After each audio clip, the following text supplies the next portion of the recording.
Right, hi guys, welcome back to the channel. CET के analysis के बारे में बात करेंगे। Day 1, day 2 and day 3 5 slot हुए थे। बहुत सारे बच्चे कह रहे थे कि सर 6 स्लॉट है कि नहीं है। तो यार 6 स्लॉट्स नहीं थे, हमारे 5 ही स्लॉट थे। हर एक स्लॉट के बारे में बात करेंगे और एक्सपेक्टेड कट ऑफ के बारे में भी बात करेंगे। डे 1 जो था सीईटी का, मुझे लगता है कि ये बहुत प्यारा था, जहाँ पे एक होप्स आई थी कि यार सीईटी पहले जैसा होने लगा है। And day 1 was super duper easy, मतलब बच्चों ने बहुत अच्छा खासा परफॉर्मेंस करा। जेन्युइन अटेम्प्ट बच्चों के 175 180 तक चले गए। और मुझे लगता है ये ना एकदम प्रॉपर टिपिकल जो सीईटी आता है सालों साल से वैसे आने वाला वैसे आया था। इसमें ना अगर आप देखोगे क्यूए और डीआई के बारे में अगर मैं बात करूं, स्ट्रेट फॉरवर्ड था। इसमें कुछ ज़्यादा मुझे लगा नहीं कि ऐसे कुछ हिकअप्स आए थे। अगर एक ओवरऑल एनालिसिस देखें, morning slot and evening slot, ऐसे 2 स्लॉट्स हमारे पास थे। अगर मैं डीआई डीएस के बारे में बात करूं तो यार ये थोड़ा इजी लेवल पे था, डुएबल थे। नंबर सीरीज के कुछ क्वेश्चंस थे, वो एक्चुअली नंबर सीरीज ना सीईटी में क्वांट्स में आता है, पर ये भी बहुत ज़्यादा डुएबल था। ठीक है, अगर मैं बात करूं अरिथमेटिक, मोस्ट क्वेश्चन जो थे वो अरिथमेटिक डोमिनेटेड थे, कैलकुलेशन इंटेंसिव ज़्यादा थे। मतलब अगर आपकी स्पीड अच्छी है, अगर आपके शॉर्टकट्स वगैरह अच्छे हैं तो आप कर सकते हो। बट इवनिंग स्लॉट में क्या हुआ, टाइम स्पीड डिस्टेंस थोड़ा सा हेवी आया एंड बिकॉज ऑफ दैट आपका जो डिफिकल्टी लेवल है वो इजी से लेके मॉडरेट बन गया। Probability, few questions deck based questions easy थे, राइट। एंड प्रोबेबिलिटी भर के आया था आपके इवनिंग स्लॉट में भी। लेवल ऑफ डिफिकल्टी इजी से लेके मॉडरेट था। Bye the way, arithmetic and probability rather अगर आप बात करोगे पूरा कंटेंट दिया, अगर मैं बात करूं कंटेंट दिया का जो डिफिकल्टी लेवल था और जो क्वेश्चन के जो टाइप थे, ये जो अभिषेक सर ने और सृजन सर ने जो सेशंस आपके करवाए थे ओवरऑल सीईटी में, और जो पुराने वीडियोस थे सीईटी के हमारे डैशबोर्ड पे, लेवल उसके एग्जैक्टली सिमिलर था। सो ये जो पेपर था, मुझे लगता है कि यहाँ पे बच्चों को थोड़ा बहुत यार मज़ा आया ये सॉल्व करने के लिए। ओवरऑल अगर हम बात करेंगे, मुझे लगता है कि इवनिंग वाला जो स्लॉट था वो या 3 या 4 क्वेश्चन से 2 या 3 क्वेश्चन से डिफिकल्ट रहा होगा थोड़ा सा, बट अगेन प्रिपरेशन पे आपके डिपेंड करेगा। वर्बल में बच्चों ने बहुत ज़्यादा अच्छा परफॉर्मेंस करा मेरे ख्याल से। अगर मैं वर्बल के बारे में बात करूँ, कुछ हिकअप्स नहीं थे। वर्बल काफ़ी ज़्यादा स्ट्रेट फॉरवर्ड था यार। बच्चे कहते कि सर वर्बल में मज़ा आया। जैसे मैं ऑलवेज कहता था ना, verbal is a game changer, because content DI not everybody can do, right. Because देखो आप इवनिंग में और मॉर्निंग स्लॉट में भी कुछ बच्चे थे जिनके अटेम्प्ट ज़्यादा हो नहीं पाए, बट उन्होंने वर्बल में कवर अप कर लिया। वर्बल में अगर आप देखोगे कहाँ पे ये मॉडरेट लेवल बना, मैं आपको वहाँ पे बताता हूँ। ये थोड़ा ना वोकैबलरी में मॉडरेट लेवल बना। अदरवाइज आप देखोगे ग्रामर आपका स्ट्रेट फॉरवर्ड था, पैराजम्बल आपके स्ट्रेट फॉरवर्ड थे, क्रिटिकल रीजनिंग के जो क्वेश्चंस थे वो डेफिनेटली स्ट्रेट फॉरवर्ड थे।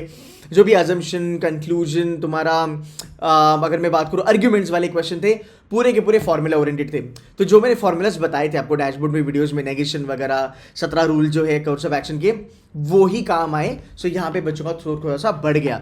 अब मैं बात करूँगा वोकैबलरी के बारे में। वोकैबलरी के क्वेश्चंस के थोड़े से ज़्यादा थे, ईडियम्स वगैरह वगैरह, एंड बहुत सारे बच्चे मेरे ख्याल से ये कर नहीं पाए, इसलिए उनको लगा कि वर्बल थोड़ा सा डिफिकल्ट आ चुका है। ठीक है, आरसीज भी मेरे ख्याल से डुएबल थे। सो अगर आप देखो कि ओवरऑल वर्बल में एक अच्छा खासा स्कोर ऑप्टिमाइज हो सकता था। विजुअल रीजनिंग या फिर एब्स्ट्रैक्ट रीजनिंग आप बोलो, मेरे ख्याल से एब्स्ट्रैक्ट रीजनिंग भी अच्छा खासा था अगर मैं स्लॉट बाय स्लॉट बात करूँ।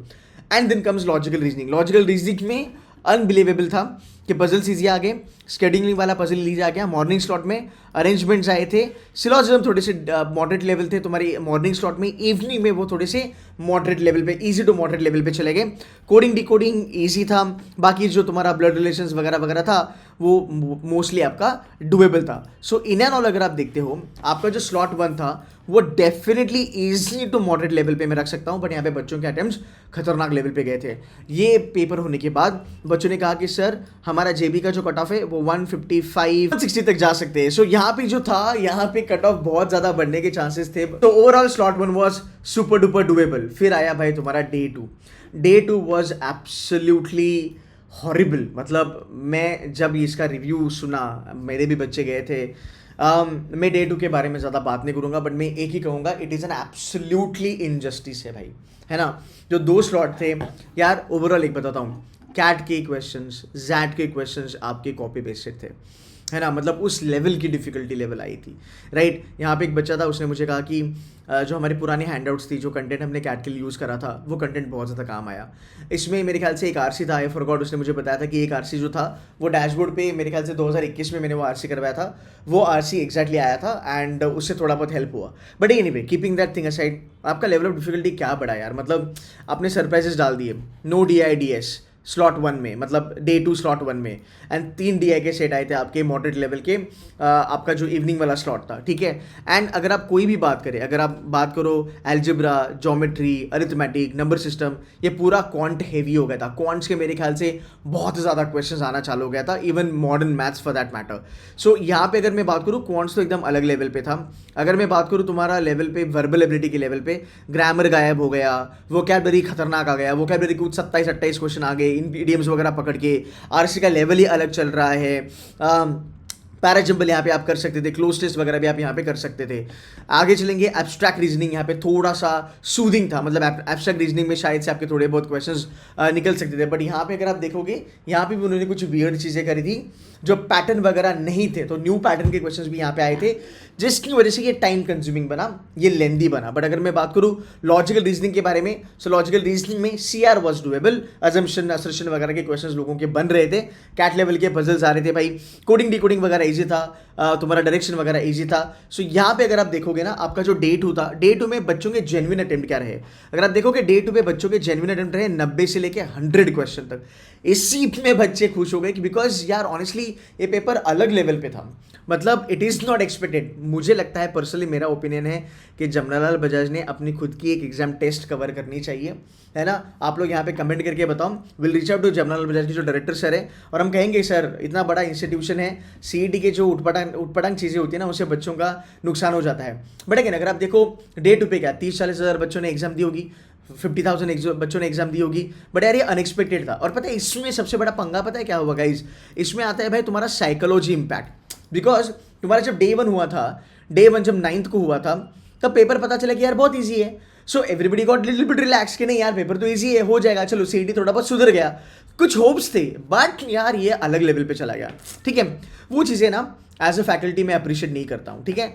आगे चलेंगे, इंटरफेस कुछ कंप्लेंट्स आई, स्लॉट 1 में भी कंप्लेंट्स आई, स्लॉट 2 में भी कंप्लेंट्स आई इंटरफेस के बारे में अगर मैं बात करूं। एंड इस स्लॉट की वजह से ना आपका डेफिनेटली अगर आप देखोगे तो आपका कट ऑफ गिरेगा। एंड इवनिंग स्लॉट में कुछ बच्चे कह रहे थे कि पेपर जो था, कुछ RCs थे जो थे, कुछ पोएम्स वगैरह थे, वो ZAT के कॉपी पेस्टेड थे, है ना। वो थोड़ी सी मुझे लगता है अच्छा नहीं हुआ बच्चों के साथ। बट डे 3 आया, एक उम्मीद की किरण लेके आया, स्लॉट वापस ईजी हो गया, एंड ये डे 1 की लेवल पे चला गया। अगर आप देखोगे एक ही स्लॉट था, ठीक है, DIDS was doable, arithmetic was doable, geometry algebra was absent, overall quants and DI अगर मैं बात करूं was absolutely doable. Verbal ability के बारे में बात करेंगे, सो ओवरऑल इजी था, fill in the blanks, vocabulary, grammar वापस आ गया, एरर डिटेक्शन वगैरह, पैराजम्बल अगेन डुएबल था। यहाँ पे आपका कट ऑफ थोड़ा बहुत शूट होगा, आपके नंबर ऑफ अटेम्प्ट्स यहाँ पे काफ़ी अच्छे खासे बड़े होंगे। Again visual reasoning absolutely doable, इसमें कुछ हिकअप्स नहीं आए। लॉजिकल रीजनिंग के अगर मैं बारे में बात करूँ, ट्रेडिशनल लेवल का लॉजिकल रीजनिंग आया था। सो अगर आप देखोगे आपका डे 1, आपका डे 3 वॉज अच्छा खासा, बट डे 2 ने बहुत ज़्यादा फकअप कर दिया। अब मैं आपको ना एक मोटा मोटी एक बॉलपॉक नंबर बताता हूं आपके कट ऑफ्स का, ठीक है। ये जो कट ऑफ्स है ये वापस मैं एक बार चेंज करूंगा। आज रात 10 बजे मैं यूट्यूब लाइव करने वाला हूं, जहां पे मैं आपको नॉर्मलाइजेशन समझाऊंगा, एंड स्लॉट बाय स्लॉट आपके क्या कट ऑफ होंगे मैं उसके बारे में भी बात करूंगा। सो अगर आप देखोगे गाइस, मुझे लगता है कि 160 वगैरह नंबर नहीं जाएगा, मुझे नहीं लगता है कि 150 के ऊपर भी आपका बजाज का कट ऑफ जा सकता है। आई एम ओके टू से कि यार 147 तक आपका कट ऑफ जा सकता है। It can be, I don't think 145 होगा, 145 के ऊपर ही जाएगा। Honestly Sydenham will be 140, we school will be round about 135, PUMBA 130, CUAP 126, SIS 124। इसके नीचे अगर मैं बात करूं तो ठीक है, मतलब IAS वगैरह, MAT वगैरह, चेतनास वगैरह ये और कम जाएंगे, है ना। सो ये था एक आपका ओवरऑल एनालिसिस। अगर इसमें आपको लगता है कि कुछ चेंजेस हैं, कुछ चीज़ें अगर आप ऐड करना चाहते हो, अपना खुद का कुछ इनपुट देना चाहते हो कि नहीं सर डे 2 वालों के साथ नाइंसाफ़ी हुई, इनजस्टिस हुआ, अगर आप कुछ चीज़ें और इसमें ऐड करके बताना चाहते हो प्लीज़ बताना। और ये कट ऑफ आपको कैसे लगते हैं, तो आपको लगता है कि हाँ यहाँ तक कट ऑफ जाने के चांसेस है, हम कट ऑफ के बारे में फिर भी आपसे बात करेंगे। रात में मैं आऊँगा, मैं आपको slot by slot cut off के बारे में बताऊँगा, बट तब तक एक मोटा मोटी आइडिया हमें मिल जाता है कि भाई अपना cut off over a period of time क्या रहने वाला है। So I think 147 should be a good cut off. And by the way इस चैनल को सब्सक्राइब करके रख देना, बिकॉज आने वाले दिनों में I be making lot of videos जहाँ पे हम सीईटी के टॉप कॉलेजेस के बारे में बात करेंगे। मैं सीईटी के कॉलेजेस को रिव्यू करूंगा। आने वाले दिनों में मेरी पुणे में वर्कशॉप होने वाली है कि सीईटी के बाद आप क्या कर सकते हो, एंड ये 1-to-1 में बात करूंगा हमारी क्लासरूम में पुणे में एफसी रोड पे। वहाँ पे आके मुझसे मिल सकते हो, आपकी प्रोफाइल डिस्कस कर सकते हो, आपकी फ्यूचर प्लान, करियर प्लान आप मेरे साथ डिस्कस कर सकते हो।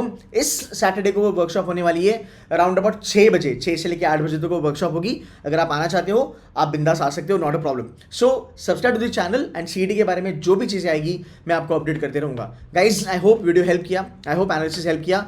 Do put a comment and like this video. Take care and bye.